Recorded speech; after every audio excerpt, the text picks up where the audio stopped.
وَلْتَكُنْ مِنْكُمْ أُمَّةٌ يَدْعُونَ إِلَى الْخَيْرِ وَيَأْمُرُونَ بِالْمَعْرُوفِ وَيَنْهَوْنَ عَنِ الْمُنْكَرِ. Jadi kita tidak heran kalau Cak Emir kemudian mendoktrin, mengucapkan kalimat-kalimat kotor yang akhirnya membuat jamaah lebih mantap menurutnya. Tapi di zaman ini tidak bisa. Ucapan-ucapan yang sekiranya akan membuat syubhat, maka kami para mantan, para JRK akan siap untuk menta'dil, akan siap untuk meluruskan agar umat terselamatkan dari akidah yang dhalalah.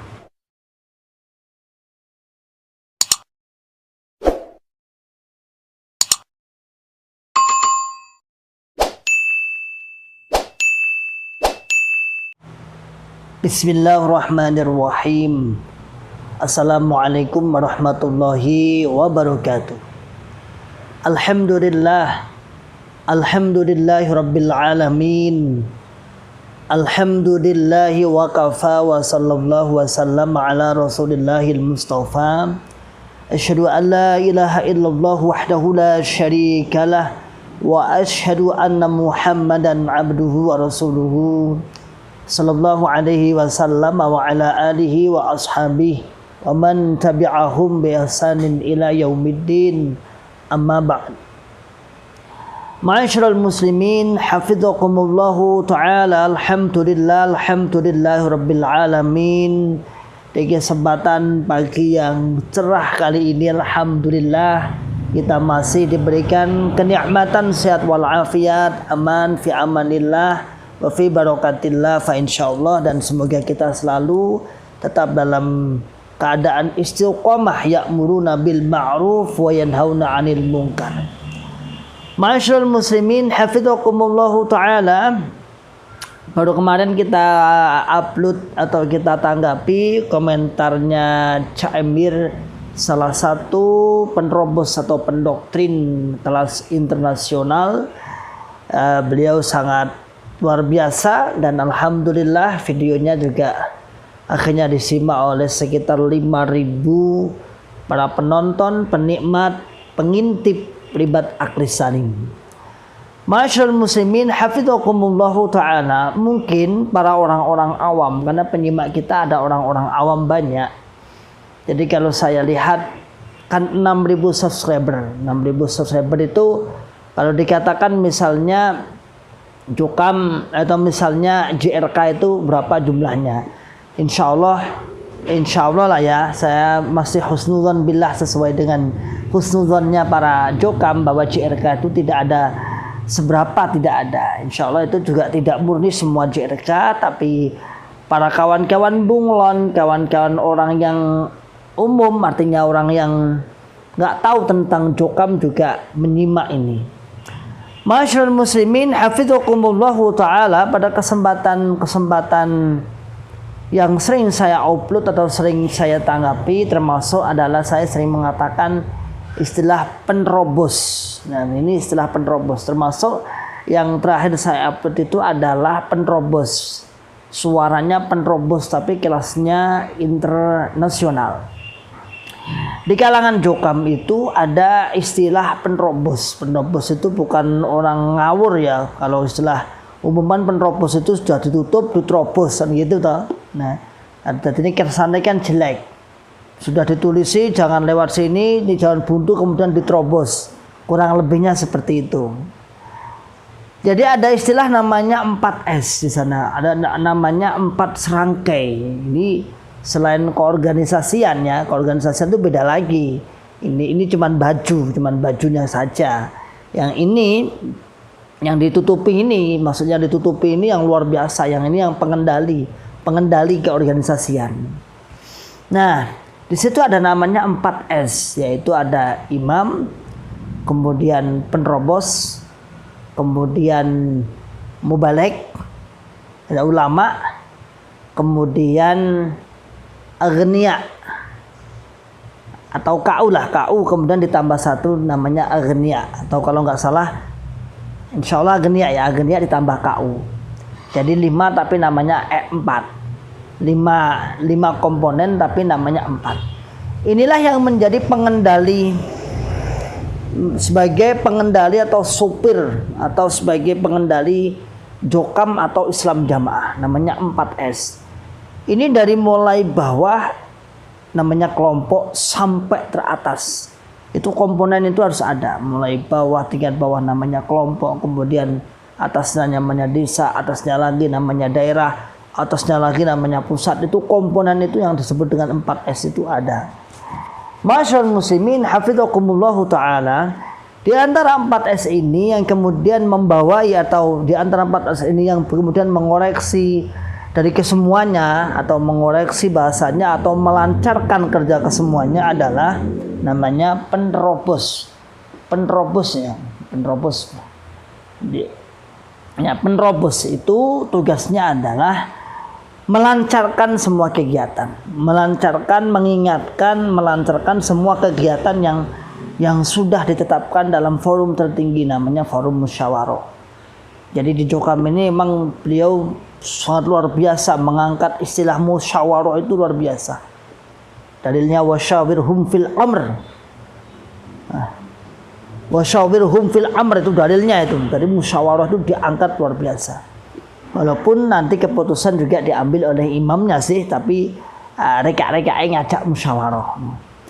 Masyaallah muslimin hafizakumullahu ta'ala, atau bahkan mungkin kadang-kadang sesuatu yang sudah qat'i, sudah pasti dalam nas hadis, kemudian dimusyawarahkan dulu.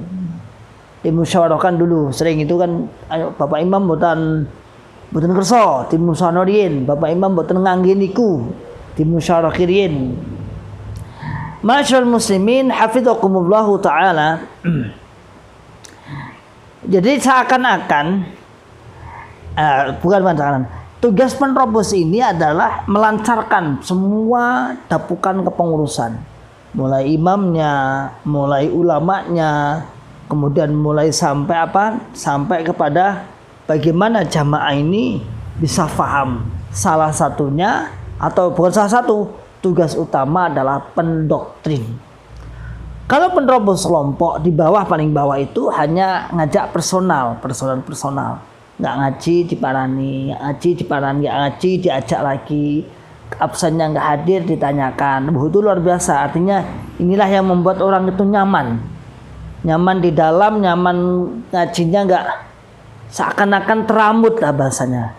Kalau penerobos desa, dia bahasanya mengampu satu desa, satu rayon desa. Kalau di sini satu desa itu, kalau di sini lah ya, di saya itu sekitar jamaahnya sekitar 3.000, 2.000 sampai 2.500 sampai 3.000. Di sini saya bicara di sini. Tapi ada yang satu daerah cuma 1.000 juga ada, tapi tinggal wilayah daerahnya. Nah, kemudian satu desa itu ada 13 kelompok di sini ya. 13 kelompok. Padahal berdekatan satu kecamatan, 3 desa, satu daerah. Nah, lalu tingkat daerah, tingkat desa itu akan turba ke masing-masing kelompok yang menjadi bawahannya. Kemudian tingkat daerah juga sama, dia akan membawahi masing-masing kelompok sedaerahnya. Kemudian yang tingkat pusat lainnya, tingkat pusat dia akan terjun mulai Sabang sampai Merauke,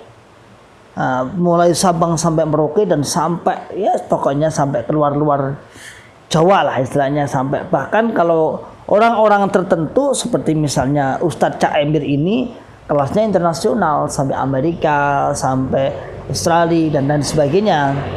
Walaupun di sana juga orang Indonesia sih aslinya, mayoritas orang Indonesia ya, dari Sragen, dari Lamongan, dari Klaten dan lain sebagainya. Diterobos seakan-akan jamaahnya berkembang di 53 negara, di 52 negara. Ya aslinya ya orang-orang Indonesia sini yang TKI di sana lah istilahnya. Ya ada 1-2 mungkin ada yang asli sana, tapi mayoritas orang-orang Indonesia. Masyaallah muslimin hafizakumullah ta'ala. Ternyata di kalangan penerobos ini saya sudah lama sih mendengar seperti ini. Sebelum keluar sudah lama. Kebetulan saya juga kawan-kawan ada sebagian yang ngurusi bab itu, yang mendengar hal-hal seperti itu. Sudah di dalam sudah ada. Ternyata penerobos ini juga ketika dikirim ke daerah-daerah yang istilahnya kurang basah, kurang basah apa kurang basah? Ya nggak begitu banyak. Kalau bahasa sana uang atau ukhro lah, ukhro. Juga dia akan beralasan tukar temannya, aku nggak mau kesini, tukar temannya. Dan itu bukan rahasia lagi, tanya aja pada penerobosnya. Tanya aja. Jadi kalau antum mengenal penerobos pusat, tanya bener nggak seperti itu? Benar. Itu sebelum kita hijrah loh ya. Itu suara itu sudah ada. Aku nerobos sono. Wah itu nggak sip, ini kayaknya kering, daerah kering, nggak banyak sangunya. Nanti kan soalnya ketika datang di sana paling tidak kan 4 hari 5 hari biasanya. Kalau di sekitar Jawa itu seingat saya paling tidak ya 4 hari lah. Kalau di luar Jawa mungkin sampai seminggu 2 minggu mungkin ya. Itu fasilitas enak. Kemana-mana diantar, fasilitas lengkap dan sebagainya. Kalau perlu pulang ya itu seperti itulah. Itu bukan sebuah rahasia lagi itu. Maka tentunya para pendoktrin ini semangat sekali untuk penerobos ini datang ke daerah-daerah untuk membuat sebuah pendoktrinan yang seperti ini. Misalnya yang dikatakan Cak Emil kemarin itu sampai kalau itu kayaknya acaranya di Gading ya, itu di Gading tadi. Tadi sampai membuat bagaimana jamaah-jamaah itu bisa yakin, bisa faham, bisa benar-benar mantap atas kehadiran penerobos itu. Alhamdulillah di antara penerobos ada beberapa yang alhamdulillah hijrah. Salah satunya Bapak Agus Mukhlisin, termasuk salah satu penerobos pusat. Nah, ini alhamdulillah Allah memberikan hidayah dan ternyata benar tadi ya itu bukan suatu hal yang rahasia. Ketika mau menerobos juga pandang dulu ini wilayahnya bagaimana sehingga terkesan kadang-kadang kalau wilayahnya basah itu kadang-kadang ya penerobosannya itu aja yang datang kayak nggak ada orang lain. Nah, Masyaallah muslimin hafizakumullah taala, maka panjenengan semua sebagai closing saya pada juga berpikir sebenarnya nasihat penerobos itu tidak jauh berbeda dengan nasihat-nasihat kita aja. Dengan nasihat-nasihat di rumah-rumah atau di pribumi-pribumi antum semua tidak jauh beda. Cuman itu orang baru yang seakan-akan membawa mandat surat dari Bapak Imam sehingga terkesan. Intinya sama kok, intinya juga 5 bab sama-sama 5 bab. Bahkan sampai dikirim ke sana kemari, puluhan juta, menghabiskan jutaan rupiah, bisa nyangoi dan lain sebagainya. Bahkan dia minta apapun penerobos itu biasanya sendiko dawuh daerah itu. Saya minta antar ke sana. Saya bilang, ya itu. Itulah saudaraku semua, omong kosong semoga bermanfaat. Yang pasti adalah penerobos tugasnya seperti itu. Jadi kita tidak heran kalau Cak Emir kemudian mendoktrin, mengucapkan kalimat-kalimat kotor yang akhirnya membuat jamaah lebih mantap menurutnya. Tapi di zaman ini tidak bisa. Ucapan-ucapan yang sekiranya akan membuat syubhat, maka kami para mantan, para JRK akan siap untuk menta'dil, akan siap untuk meluruskan agar umat terselamatkan dari akidah yang dhalalah. Salam akal sehat, salam akal selamat, salam akal waras, wa akhiru da'wana alhamdulillahi rabbil alamin. Thumma assalamualaikum warahmatullahi wabarakatuh. ولتكن منكم أمة يدعون إلى الخير ويأمرون بالمعروف وينهون عن المنكر